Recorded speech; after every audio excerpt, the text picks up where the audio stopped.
পরীক্ষা দিতে হয়, ইমানের পরীক্ষা, হাবিজাবি ফালতুর পরীক্ষা না। কিসের পরীক্ষা? ইমানের পরীক্ষা, আগুনের পরীক্ষা, নিজের কলিজার টুকরা সন্তান আল্লাহকে খুশি করার জন্য জবাব করার পরীক্ষা। এরপরে জাতির পিতা হওয়া যায়। মানুষের উপরে জাতির পিতা চাপাই দিলে জাতির পিতা হয় না। জাতির পিতা আল্লাহ বানান, কে বানায়? চিল্লায় কও, কে বানায়? ওই আল্লাহ পাক বলছেন, আমি ইব্রাহিম আলাইহিস সালামকে বললাম, আসলিম, সারেন্ডার করো, মাথা নত করো, আত্মসমর্পণ করো। আমার জাতির পিতা ইব্রাহিম আলাইহিস সালাম একটা প্রশ্ন তুললেন না যে আল্লাহ কোন কোন ব্যাপারে আমি আত্মসমর্পণ করব, কোন কোন ব্যাপারে আমি সারেন্ডার করব, কোনো প্রশ্ন নাই। আমার রব তিনি বলেছেন আসলিম। আমার জাতির পিতা এক সেকেন্ড দেরি না করে সঙ্গে সঙ্গে বলেছেন আসলামতু লিরাব্বিল আলামিন। পড়েন, আসলামতু লিরাব্বিল আলামিন। সারেন্ডার হয়ে গেলাম, আনকন্ডিশন, কোন শর্ত ছাড়াই, বিনা শর্তে, বিনা প্রশ্নে আমার রবের সামনে আমি আমার মাথা নত করে দিলাম। সুবহানাল্লাহ। আল্লাহ তারে গোটা বিশ্বের নেতা বানাবেন, গোটা বিশ্বের কিয়ামত পর্যন্ত মুসলমানদের জাতির পিতা বানাবেন। সেই জন্য আল্লাহ পরীক্ষা নিতে চাইলেন, জাতির পিতা তোমারে বানাবো, তবে তোমার ঈমানটা কেমন তা একটু টেস্ট করা দরকার। আল্লাহ টেস্ট করলেন, ফালাই দিলেন আগুনের মধ্যে। আগুনের ভিতরে ফালানো হচ্ছে। হযরত জিবরাইল বলছেন, ইব্রাহিম আমার কাছে সাহায্য চাও, আমি আগুন থেকে তোমারে বাঁচায় দেব, আমার কাছে সাহায্য চাও। চতুর্দিকে লোকেরা দাঁড়ায় দেখতেছে, আগুনের ভিতরে এখনই পড়ে যাবেন। কোন মানুষ এমন আছে এইভাবে করে আগুনে সহজে পড়তে পারে, যিনি জানেন আমি পুড়ে যাব, ওনার পরিণতি কি হবে, আগুনে পড়বেন কি পড়বেন না, তা তো ইব্রাহিম আলাইহিস সালামের জানা ছিল না, ঠিক কিনা? কিন্তু তিনি জিবরাইলের প্রশ্নের জবাব দিলেন, তার প্রস্তাবের জবাব দিলেন। জিবরাইল গো, আমি তোমার কাছে সাহায্য কেন চাইবো? আমি তো এমন কোন অন্ধ আল্লাহর ইবাদত করি না যে আল্লাহ তার বান্দার দুঃখ দুর্দশা নিজের চোখে না দেখেন। আমার আল্লাহ তো অন্ধ নন। তবে আমি আগুনে পুড়ে গেলে, আগুনের ভিতরে আমি পুড়ে ভস্ম হলে আমার রব যদি খুশি হয়ে যান, তাহলে আমি আমার রবকে খুশি করার জন্য 1000 বার পড়তে রাজি আছি। ঝট করে পড়ে গেলেন আগুনের ভিতরে। ইমানে তিনি পাস করলেন, ফার্স্ট ক্লাস, ফার্স্ট হয়ে গেলেন ইমানের পরীক্ষায়। আমার আল্লাহ রাব্বুল আলামিন ইব্রাহিম দড়ি ছিঁড়ে আগুনের ভিতরে পড়ার আগে রব্বুল আলামিন আগুনের প্রতি নোটিশ করে দিলেন, ইয়া নারু কুনি বারদাও ওয়া সালামান আলা ইব্রাহিম। আগুন আমার ইব্রাহিমের জন্য শান্তিদায়ক ঠান্ডা হয়। সুবহানাল্লাহ। শান্তিদায়ক ঠান্ডা হয়। এমন ঠান্ডা হইল, আগুন তো জ্বলতেছে, কিন্তু ইব্রাহিমের বসন্ত দূরের কথা, গায়ের জামাও পড়ে নাই। সুবহানাল্লাহ। এ হলো জাতির জাতির পিতা ইমানের পরীক্ষা। তিনি বলেছেন আসলামতু লিরাব্বিল আলামিন, আমি আমার প্রভুর সামনে মাথা নত করে দিলাম। আল্লাহ আবার পরীক্ষা করলেন, এক পরীক্ষা হলো না, পৃথিবীবাসীর সামনে তোমাকে দেখাতে হবে যে তুমি সত্যি জাতির পিতা হওয়ার যোগ্য। সুবহানাল্লাহ। সবেমাত্র 80 বছর বয়সের সময় ছেলে হয়েছে হযরত ইসমাইল। আল্লাহ রাব্বুল আলামিন অর্ডার করলেন, চলে যাও, এই নবজাতক সন্তান আর তার মাকে নিয়ে মরুভূমির ভিতরে রেখে আসো। কি কত বড় মারাত্মক অর্ডার! সারা জীবনের শেষ প্রান্তে এসে একটি মাত্র কলিজার টুকরা সন্তান পেয়েছেন, বউ আর বাচ্চা সুদ্ধা ফেলে আসতে হবে মরুভূমির মধ্যে। আশ্চর্য কথা। কোন প্রশ্ন করেন নাই যে আল্লাহ নিষ্ঠুর ওয়াদাটা, এই অর্ডারটা আমার কেন তুমি করলা, আমার উপরে এত বড় কঠিন পরীক্ষা, এ তো আগুনের পরীক্ষার চাইতে আরো মারাত্মক, আমি আমার বাচ্চাকে কেমনে মরুভূমিতে বানায় রেখে আসবো? কোন প্রশ্ন করেন নাই।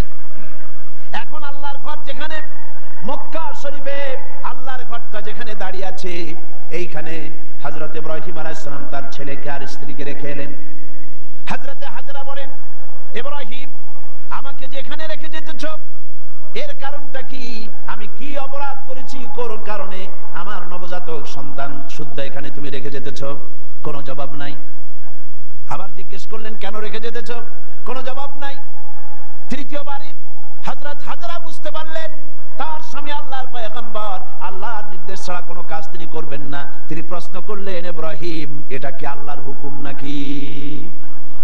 হযরত ইব্রাহিম বললেন, হাজেরা গো, আল্লাহ পাকের হুকুমেই আমি তোমাকে রেখে গেলাম। আকাশের দিকে আঙ্গুলটা উঁচু করলেন, আবেগে ভারাক্রান্ত হয়ে গেলেন হযরত ইব্রাহিম আলাইহিস সালাম।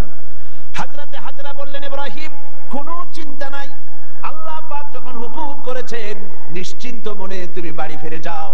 আমি আমার আল্লাহর উপরে এতটা নির্ভরশীল, এই মরুভূমি যেখানে পানি নাই, খাবার নাই, গাছ নাই, পালা নাই, ঘর নাই, মানুষ নাই, জন নাই, আমি আমার আল্লাহকে এতটা বিশ্বাস করি, এই মরুভূমির ভিতরে, তৃণহীন পানিহীন মরুভূমির ভিতরে আল্লাহ রাব্বুল আলামিন আমাকে আর আমার ইসমাইলকে না খাওয়াইয়া মারবেন না। পরীক্ষা কাহাকে বলে? হযরত ইব্রাহিম আলাইহিস সালাম চলে গেলেন, একবার ফিরেও তাকান নাই। সুবহানাল্লাহ কইতে পারলেন না। এখানে পরীক্ষা শেষ হলো না। ছেলে একটু বড় হয়েছে, দৌড়াতে পারে, জ্ঞান বুদ্ধি কিছুটা হয়েছে। আল্লাহ পাক অর্ডার করলেন, যাও এইবার ছেলেকে জবাহ করো। এই পরীক্ষা আগুনের পরীক্ষার চাইতে সহজ নাকি? সুবহানাল্লাহ, সুবহানাল্লাহ। জাতির পিতা হযরত ইব্রাহিম আলাইহিস সালাম একবারের জন্য বলেন নাই, রব্বুল আলামিন এত বড় কঠিন হুকুম আমি কিভাবে পালন করব, তুমি আমার প্রতি দয়া করো, আমাকে শক্তি দাও, সাহস দাও, কিচ্ছু বলেন নাই। হুকুম হয়েছে, চলে গিয়েছেন। ছেলেকে কাছে ডেকে বললেন, ইন্নী আরা ফিল মানাম আন্নী আযবাহুক ফানজুর মাযা তারা। ইয়া বুনাইয়া, হে আমার কলিজার টুকরা সন্তান, আমি স্বপ্নে দেখেছি আমি যেন তোমাকে জবাহ করছি। ফানজুর মাযা তারা, এখন তুমি বলো তোমার মত কি, তোমার রায় কি? হযরত ইসমাইল আলাইহিস সালাম বাপ পয়গম্বর, ছেলেও কি পয়গম্বর হয়ে যাবেন। ছোট্ট ছেলে হযরত ইসমাইল বলছেন, ইয়া আবাতি ফাআল মা তু'মারু সাতাজিদুনি ইনশাআল্লাহু মিনাস সাবিরিন। হে আমার পিতা, হে আমার সম্মানিত পিতা, ইফআল মা তু'মার, আপনি সেটাই করুন যেটার প্রতি আপনি আদিষ্ট হয়েছেন। ওই বাচ্চা ছেলে বুঝতে পেরেছে আমার পিতার স্বপ্ন স্বপ্ন নয়, নবীদের স্বপ্ন ওহীর সমান। ইয়া আবাতি ফাআল মা তু'মার, আল্লাহ পাক আপনাকে যে আদেশ করেছেন আপনি তা পালন করুন। সাতাজিদুনি ইনশাআল্লাহু মিনাস সাবিরিন, অবশ্যই আপনি আমাকে ধৈর্যধারীদের মধ্যে পাবেন। সুবহানাল্লাহ। এই পরীক্ষাও হযরত ইব্রাহিম আলাইহিস সালাম পাস করলেন না, করেন না? করছেন কিনা? আল্লাহ পাক বলছেন, দেখো ব্যাপারটা কি হলো। হযরত ইব্রাহিম তো জানেন না যে ছেলে জবাহ হবে না, আর ছেলেও জানে না যে সে জবাহ হয়ে যাবে না। কথা ঠিক কিনা? হযরত ইব্রাহিম আলাইহিস সালাম ছেলেকে জবাহের জন্য প্রস্তুতি নিলেন। এবার দেখেন কোরআনের ভাষাটা কি। আল্লাহ পাক বলছেন, ফালাম্মা আসলামা ওয়া তাল্লাহু লিল জাবিন। ফালাম্মা আসলামা উদখুলু ফিস সিলমে, কাফ সেই সিলমুন, এখানেও সেই সিললাম, এখানেও আসছে আসলামা। ফালাম্মা আসলামা, যখন তারা বাপ বেটা দুজনেই আনুগত্যের মস্তককে অবনত করে দিল। হযরত ইব্রাহিম দিলেন, আল্লাহর হুকুমের সামনে মাথা নত করে ছুরি হাতে নিলেন, আর হযরত ইসমাইল পিতার হুকুমের সামনে আল্লাহর হুকুম অনুযায়ী গলাটা পেতে দিলেন। ফালাম্মা আসলামা ওয়া তাল্লাহু লিল জাবিন, গলাটা কাট করে দিলেন। হযরত ইসমাইল বললেন, আব্বা একটি কাজ করুন, আমাকে জবাহ করার আগে আমার হাতটাও একটু ভালো করে বেঁধে দিন, আর আপনার নিজের চোখটাও একটু ভালো করে বাঁধেন, কারণ আমি আপনার একমাত্র সন্তান। আমাকে জবাহ করতে গেলে আমার গলার উপরে যখন ছুরি ধরবেন আপনার কলিজায় মায়ার উদ্রেক হয়ে যেতে পারে। চোখটা বেঁধে নেন আর আমার হাত পা বাঁধেন, যাতে করে আমার হাত পা আপনার গায়ে না লাগে।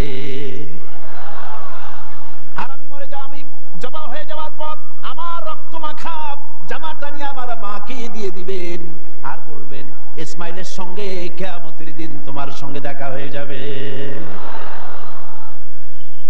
হযরত ইব্রাহিম আলাইহিস সালাম ইসমাইলকে বাঁধলেন, নিজের চোখ বাঁধলেন, হযরত ইসমাইলকে জবাই করতে যাবেন। হযরত ইসমাইল বলেন আব্বা আমার একটা ভুল হয়ে গেছে, আমার হাত পায়ের বাঁধন খুলে দেন। হযরত ইব্রাহিম বাঁধন খুলে দিলেন আর জিজ্ঞেস করলেন বাঁধতে বললে আবার খুলতে বললে কেন? হযরত ইসমাইল বললেন বাঁধার পরে আমার মনের মধ্যে একটা চিন্তা জাগলো, হাত পা বন্ধন অবস্থায় যদি আমারে জবাই করা হয় তাহলে না জানি কিয়ামতের ময়দানে এমন প্রশ্ন উঠতে পারে যে ইসমাইল আল্লাহর হুকুমে রাজি ছিল না বলে তার বাবা তার হাত পা বেঁধে জবাই করেছিল। এই প্রশ্ন যাতে না উঠতে পারে হাত পা ছেড়ে দেন, আমি ধৈর্য ধারণ করব, নড়ব না। সুবহানাল্লাহ। হযরত ইব্রাহিম আলাইহিস সালামকে আল্লাহ পাক এই পরীক্ষায় পাশ করায় দিলেন। তিনি পরীক্ষায় পাশ করলেন। আল্লাহ রাব্বুল আলামিন এবার আমার জাতির পিতাকে ডাকতেছেন, ওয়া নাদাইনাহু আইয়া ইব্রাহিম قد صدقت الرؤيا إنا كذلك نجزي المحسنين وناديناه أي يا إبراهيم আমি ইব্রাহিমকে ডেকে বললাম ও ইব্রাহিম قد صدقت الرؤيا তুমি তোমার স্বপ্নকে বাস্তবে রূপ দিয়েছো। সুবহানাল্লাহ। স্বপ্নকে বাস্তবে রূপ দিয়েছো। ইন্না কাযালিকা নাজজিল মুহসিনিন, এইভাবে মুহসিনিনদেরকে আমি পুরস্কৃত করে থাকি দুনিয়া এবং আখিরাতে। হযরত ইব্রাহিমের নাম যতদিন পর্যন্ত সূর্য পূর্ব দিগন্ত থেকে উদিত হবে আর পশ্চিম দিগন্তে অস্তমিত হওয়ার এই ধারা যতদিন প্রবাহিত থাকবে, যতদিন এই পরিক্রমা জারি থাকবে, ততদিন পর্যন্ত পৃথিবীর জাতি ধর্ম দল মত নির্বিশেষে সকল মানুষের মুখে উচ্চারিত হবে ইব্রাহিম আলাইহিস সালাম, সালামুন আলা ইব্রাহিম। সুবহান। কারণটা হচ্ছে আল্লাহ পাক বলেছিলেন আসলিম, ইব্রাহিম আলাইহিস সালাম বললেন আসলামতু লিরাব্বিল আলামিন, আমি আমার প্রভুর সামনে আমার মাথাকে নত করে দিলাম। এটাই মুসলমানের কাজ। মুসলমানকে আল্লাহ পাক শেখাচ্ছেন قل إن صلاتي ونسكي ومحياي ومماتي لله رب العالمين। পড়েন আমার সাথে قل إن صلاتي ونسكي ومحياي ومماتي لله رب العالمين। আল্লাহ পাক বলেন বলো, কাদেরকে বলতেছেন? আমাদেরকে। কাদেরকে? বলো বলো। ইন্না সালাতি, নিশ্চয়ই আমার নামাজ, ওয়া নুসুকি, আমার কুরবানি, ওয়া মাহইয়ায়া, আমার বেঁচে থাকা, ওয়া মামাতি, আর আমার মরে যাওয়া কার জন্য? লিল্লাহি রাব্বিল আলামিন। সব কিছু পরওয়ারদিগার तमाम বিশ্বের तमाम জাহানের পালনেওয়ালা রব, তার জন্য আমার বেঁচে থাকা, আমার মরে যাওয়া, আমার নামাজ, আমার কুরবানি সব কার জন্য? চিল্লায় কোন কার জন্য? আল্লাহ পাকের জন্য। এই কথাই আল্লাহ পাক বলছেন উদখুলু ফিস সিলমি কাফা, পরিপূর্ণরূপে ইসলামের মধ্যে দাখিল হয়ে যাও। একটু আধটু না। রাজনীতিতে তুমি রাজনীতিতে যাবা আমেরিকার দিকে, গণতন্ত্রের দিক থেকে যাবা আমেরিকার দিকে, রাজনীতির দিক থেকে যাবে তুমি ব্রিটিশের দিকে, সংস্কৃতির দিক থেকে যাবা তুমি শান্তিনিকেতন, তুমি যাবা দিল্লি, গয়া, কাশী। এর নাম মুসলমান না, এগুলোর নাম মুনাফিক। এগুলোর নাম কি? যারা বলেন নাম কি? তোমাকে যেতে হবে মক্কা মদিনা হতে হবে। কোন পন্থী? মক্কা মদিনা পন্থী হতে হবে। উদখুলু ফিস সিলমি কাফা, পরিপূর্ণরূপে ইসলামের মধ্যে দাখিল হয়ে যাও। অল্প একটু আধটু দাখিল হলে চলবে না। সুতরাং ধর্ম নিরপেক্ষ হওয়ার কোন সুযোগ ইসলামে নাই। আছে? আচ্ছা আপনারা আমাকে বলেন, দুনিয়ায় কোন নবী ধর্ম নিরপেক্ষ ছিলেন? বলেন একজন নবীর নাম কোন? একজন নবীর নাম এই বিশাল জনসমুদ্রের কাছে আমি জানতে চাই, একজন নবীর নাম বলুন যিনি ধর্ম নিরপেক্ষ ছিলেন। জি নাই। একজন সাহাবীর নাম বলতে পারবেন? তামাম পৃথিবীর সমস্ত আলেম উলামা পীর বুজুর্গ মুহাদ্দিসিন মুফাসসিরিন মুহাক্কিকিন সব একমত, ধর্ম নিরপেক্ষ মতবাদ একটি কুফরি মতবাদ। এই মতবাদ আল্লাহর নয়, এটা শয়তানের তৈরি। এটা কার তৈরি? আর ইসলামটা কার? আল্লাহর। ধর্ম নিরপেক্ষতা কার? ধর্মের ব্যাপারে নিরপেক্ষ আপনি হতে পারেন না। নিরপেক্ষতাও একটা পক্ষ, নিরপেক্ষতাও একটা পক্ষ। ওরা সরাসরি বলে না, সাহস নাই সেই জন্য বলে না। কি বলে না? ঠিক তো আন্দাজে কইলেন, আগে না শুনবেন। সরাসরি বলে না, কারণ এদেশে মুসলমান বেশি, সেই জন্য সরাসরি বলে না আল্লাহ নাই, ওইটা বলতে পারে না। বলে যে আল্লাহ আছে, তবে তাদের জায়গাটা একটু সীমাবদ্ধ। কোথায়? এই জাতীয় মসজিদ বাইতুল মুকাররম, তাও তার পাশে যে ফাউন্ডেশন আছে ও দূর আর যাবে না। বাইতুল মুকাররম মসজিদ, অন্যান্য মসজিদগুলি, মসজিদ, খানকা, মাদ্রাসা, এতিমখানা, এর মধ্যে আল্লাহ এবং রসুলকে রাখা হয়েছে। আর বাকি আমার জীবনের বিস্তীর্ণ অঙ্গনে অর্থনীতি, সমাজনীতি, রাজনীতি, স্বরাষ্ট্রনীতি, পররাষ্ট্রনীতি, আমার সেক্রেটারিয়েট, আমার ক্যান্টনমেন্ট, আমার পার্লামেন্ট, এসব জায়গাগুলি আল্লাহর উপরে 144 করা হয়েছে। রসুলের প্রতি 144 চালু করা হয়েছে। এখানে 144 ধারা, আল্লাহও ঢুকতে পারবে না, রসুলও ঢুকতে পারবে না। আল্লাহ রসুলকে দুইটা ভাগ করা হয়েছে। আমার নামাজ, রোজা, হজ, যাকাত আল্লাহর কথা মতো, আর আমার অর্থনীতি, সমাজনীতি, রাজনীতি এগুলি হবে আমার নিজের চিন্তা মতো। এই চিন্তা যারা করেন তারা মুসলমান নন, মুসলমান নন, মুসলমান নন, অবশ্যই মুনাফিক। অবশ্যই কি? এবার দেখেন আল্লাহ কি বলেন। আমরা তো আন্দাজে কথা বলি না, আমরা কি আন্দাজে কথা বলি? আমাদের দলিল কি? জোরে কন্যা দলিল কি? আমার নবী বলেছেন, মান ক্বালা বিহি সাদাকা। আমার কোরআন, আমার আল্লাহর কোরআন দিয়া যারা কথা বলে, মান ক্বালা বিহি সাদাকা, কোরআন দিয়ে যারা কথা বলে তারাই সত্য কথা বলে। কারণ কোরআন হলো আল্লাহর কিতাব। ওয়ামান আসদাকু মিনাল্লাহি কিলা, আল্লাহর চাইতে সত্যবাদী আর কে হতে পারে? আল্লাহ পাক বলছেন, আফাতুমিনুনা বিবাদিল কিতাবি ওয়া তাকফুরুনা বিবাদ। তোমরা আল্লাহ পাকের কিছু কথাকে মানবে আর কিছুকে করবে অস্বীকার। এটাই তো ধর্মনিরপেক্ষতাবাদীদের কাজ, ঠিক কিনা? তারা নামাজ, রোজা, হজ, যাকাত করে কার কথা মতো? বলেন না কার কথা মতো? কিন্তু অর্থনীতি, সমাজনীতি, রাজনীতি এগুলি আল্লাহর কথা মতো করে না। বরং এই কথাগুলি যদি কেউ বলে যে ধর্ম, রাজনীতি, অর্থনীতি, সমাজনীতি, ইলেকশন, ভোট, নির্বাচন, স্লোগান, সমাবেশ সব হতে হবে আল্লাহর কোরআন অনুযায়ী, তাহলে ওরা বলে এরা হচ্ছে মৌলবাদী, এরা হচ্ছে মৌলবাদী। আর এই কথাগুলি প্রচার করার জন্য তাদের পত্রিকার অভাব নাই, আছে। আজকে আমার সামনে এই মাহফিলে হাজার হাজার লোক আছে, কিন্তু টেলিভিশনের সামনে আছে কোটি কোটি মানুষ, ঠিক কিনা? পত্রিকা, 2-4টা পত্রিকা আছে বাংলাদেশে যেগুলি আল্লাহর কথা, ইসলামের কথা মহব্বতের সাথে জীবনের বিনিময়, জীবনের ঝুঁকি নিয়ে পত্রিকায় তারা প্রকাশ করে, ঠিক কিনা? বাকি শত শত পত্রিকা ঝড়ের গতিতে, টর্নেডোর গতিতে ইসলামের সাথে বিরোধিতা করছে কি না করছে না? করছে কি না? করছে। এবং এরাই ধর্মনিরপেক্ষতাকে বাঁচায় রাখার জন্য এক শ্রেণীর বুদ্ধিজীবী কবি সাহিত্যিক তৈরি করেছে এবং পত্রিকাগুলি এদেরকে বাঁচায় রাখে আর ইসলামের সাথে করে চরম কি বিরোধিতা। দেখেন, এইখানে আমি আসার সাথে সাথে একটা প্রশ্ন আমার কাছে আসলো, একটা প্রশ্ন আসলো। প্রশ্নটা হচ্ছে, সে লোক বলেছে যে ওয়াজ মাহফিলের আমাদের সমাজে এক শ্রেণীর লোক আছে যারা এই বলে জনগণকে বিভ্রান্ত করছে যে সাইদি সাহেব এবং অন্যান্য বিখ্যাত আলেমগণ ওয়াজ মাহফিলের মাধ্যমে প্রচুর অর্থ উপার্জন করছে। এই সকল লোকদের প্রশ্ন হলো, আলেমগণ নবী ওনার নাজিলকৃত কোরআনের আলোচনার বিনিময়ে কোনো অর্থ উপার্জন করছেন কেন? এই প্রশ্নটির সৃষ্টি হয়েছে কদিন আগে একটি পত্রিকা, ভারতের টাকায় পরিচালিত, আমি নাম বলবো না। সেই আমি তখন কুমিল্লা মাহফিল করতেছি, তারা লিখেছে 3 রাত্র তিনি সেখানে বক্তৃতা করবেন, সন্ধ্যা থেকে ফজর পর্যন্ত ওয়াজ ফরমাইবেন।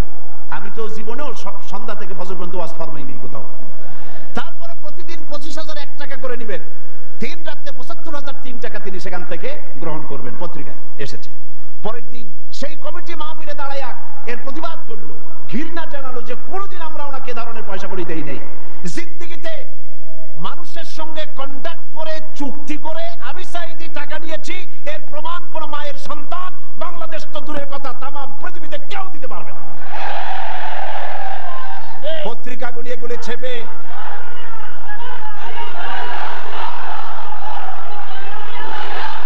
একটাই নমুনা দেখুন, একটা দৃষ্টান্ত শোনাই। আমার একটা নির্বাচনী মামলা চলতেছিল, জানেন কিনা আপনারা?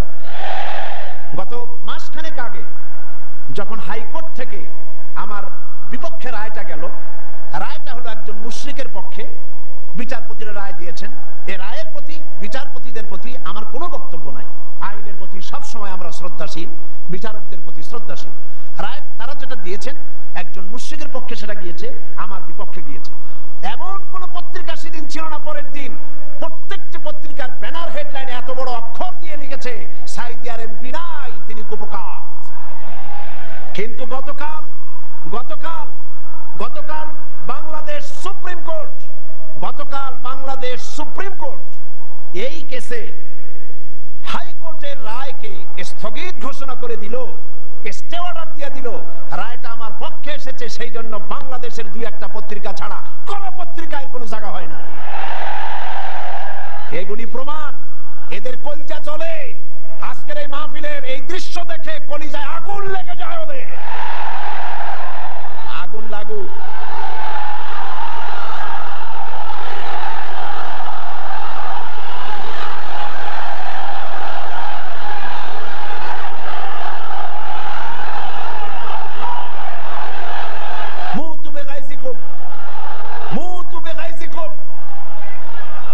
এরা চলতে থাকবে, আর আমার আল্লাহর ফরমান শুনুন। কার ফরমান?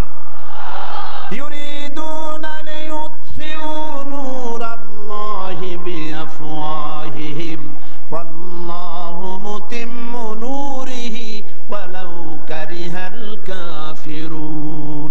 আল্লাহ পাক বলেন, ওরা চায় মুখের ফু দিয়া আমার আলোকে নির্বাপিত করে দেবে, আমার আলোটারে দুনিয়া থেকে নিভায়ে দেবে।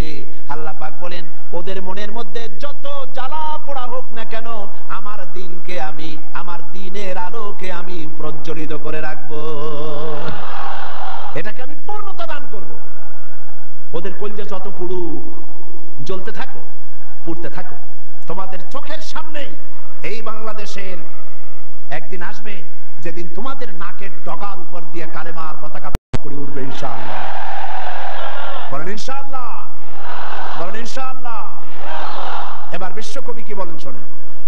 বিশ্বকবি আল্লামা ইকবাল বলেন, সতীজা কর রহা হ্যায় আজল সে তাইম রোজ, সতীজা কর রহা হ্যায় আজল সে তাইম রোজ, চরাগে মুস্তফাবি সে শরারে বুলহাবিস। সে আবামান কাল থেকে শুরু করে পর্যন্ত নমরুদ, ফেরাউন, হামান, সাদ্দাত, আবু জাহেলের গোষ্ঠীরা নবুয়তের চারাগকে নিভায়ে ফেলতে চেয়েছে, কিন্তু তাদের হাজারো প্রচেষ্টা সত্ত্বে চারাগে মুস্তফাবি রাসূল করিম সাল্লাল্লাহু আলাইহি ওয়াসাল্লামের জ্বালানো চারাগটা টিম টিম করে জ্বলতে রয়েছে। টর্নেডো, গোরকি এবং ঝড়ো হাওয়ার মোকাবেলা করে জ্বলতে থাকবে ইলা ইয়াউমিল কিয়ামা। কেউ ঠেকাতে পারবে না। পারবে কেউ ঠেকাতে? কেউ ঠেকাতে পারবে না। সুতরাং কোরআন শরীফের কিছু কথা মানবেন আর কিছু কথা মানবেন না, এটার নাম হচ্ছে মুনাফিকি। এটার নাম মুনাফিক। জীবনের সকল ক্ষেত্রে মানতে হবে কার কথা? আল্লাহর কথা। ধর্মনিরপেক্ষতার অর্থই হলো ধর্মহীনতা। এই ধর্মনিরপেক্ষতায় যারা বিশ্বাসী, তারাই 1972 সালে বাংলাদেশের সবগুলি ইউনিভার্সিটির মনোগ্রাম থেকে ইকরা বিসমি রাব্বিকাল্লাযী খালাক রব্বি জিদনি ইলমা কোরআনের আয়াতকে তারা তুলে ফেলেছিল। যারা এই ধর্মনিরপেক্ষতায় বিশ্বাসী, তারাই সালিমুল্লাহ মুসলিম হলের মুসলিম শব্দ মুছে ফেলে দিয়েছিল। এই তারাই নজরুল ইসলাম কলেজের ইসলাম শব্দ তুলে ফেলে দিয়েছিল। এই তারাই নিজেদের দলের নামের ভেতর থেকে মুসলিম শব্দটি একটি বিশেষ ধর্মীয় গোষ্ঠীর ভোট পাওয়ার জন্য নিজের দলের নাম থেকে মুসলিম শব্দ বিসর্জন দিতে কুণ্ঠাবোধ করেন। সুতরাং ধর্মনিরপেক্ষ মতবাদ শয়তানের আবিষ্কার। কার আবিষ্কার? ওরা দুইটা আয়াত পেয়েছে কোরআন শরীফ থেকে, দুইটা আয়াত। ওরা বলে ধর্মনিরপেক্ষতাবাদের কথা তো কোরআন শরীফই আছে আর বুখারী শরীফও আছে। কোথায় আছে? কই যে বুখারী শরীফে আছে লাকুম দীনুকুম ওয়ালিয়া দীন। নাউযুবিল্লাহ। আল্লাহর কোরআনের আয়াত নিয়ে ঢুকাইছে কিসের মধ্যে? বুখারীর মধ্যে। লাকুম দীনুকুম ওয়ালিয়া দীন মানে কি? লাকুম দীনুকুম ওয়ালিয়া দীন অর্থ তারা করেছে যে যার ধর্ম তার কাছে। এটা ধর্মনিরপেক্ষবাদের কথা। তোমরা বাঙালকে হাইকোর্ট দেখাতে চেষ্টা করো, কোরআন পড়তে জানো? লাকুম দিনুকুম বানান করে কেমনে তা জানো? এটা নাজিল হয়েছে কোন প্রেক্ষাপটে তা কি জানো? সুতরাং যা জানো না সে বিষয়ে কথা বলতে এসো না। আমি যদি মেডিকেল সায়েন্স না জানি, আমি যদি চিকিৎসা বিজ্ঞান না জানি, আমি যদি ওষুধপত্রের খোঁজ খবর না রাখি, তাহলে কোন ডাক্তারের প্রেসক্রিপশনের উপরে কথা বলা আমার ধৃষ্টতা, ঠিক কিনা? যে বিষয় আমি জানি না, অর্থনীতি যদি আমি না বুঝি, তো কোন অর্থনীতিবিদের বক্তব্যের উপরে আন্দাজে কোন কথা মারিয়ে দেওয়া, মাথা দিয়ে ঠেলা আমার জন্য ঠিক নয়।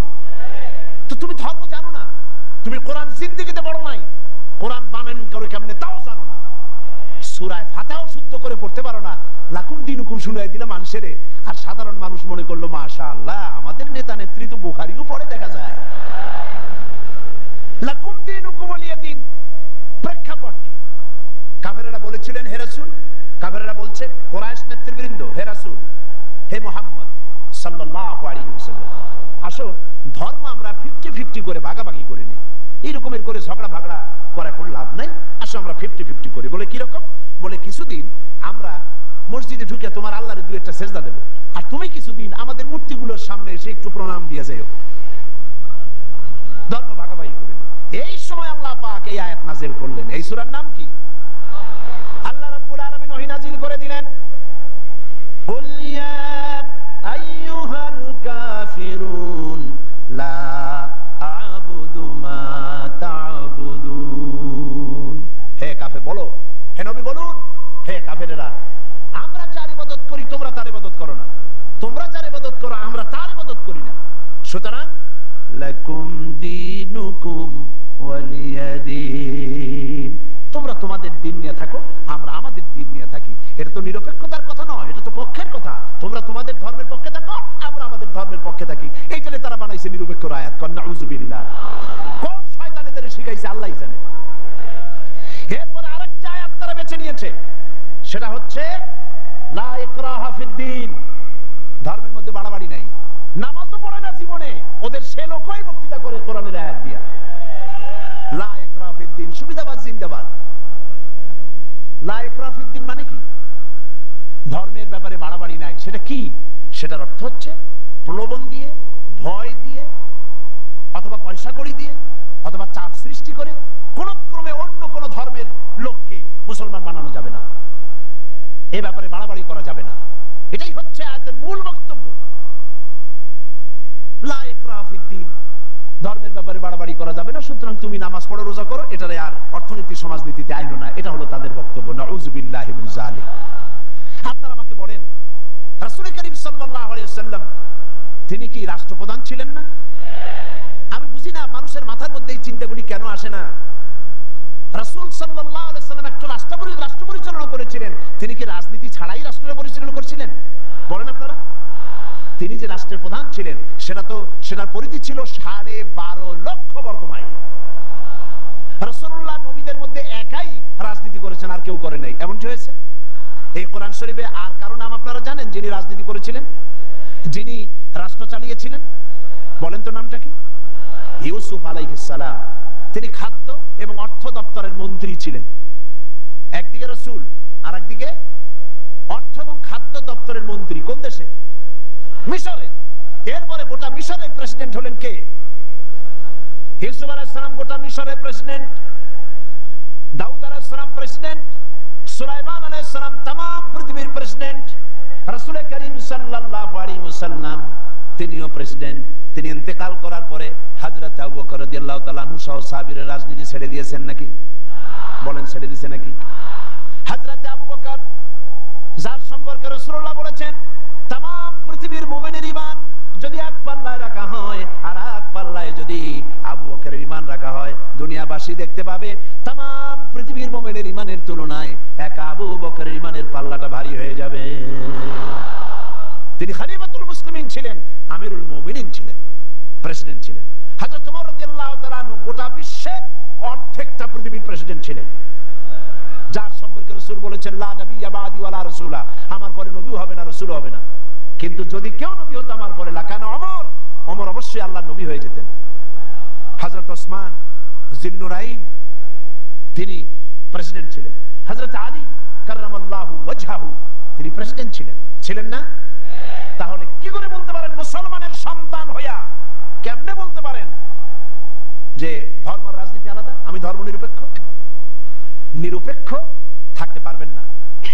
যেমন পথ চলতে গেলে হয় আপনি রাইটিস্ট হবেন, না হয় আপনি লেফটিস্ট হবেন।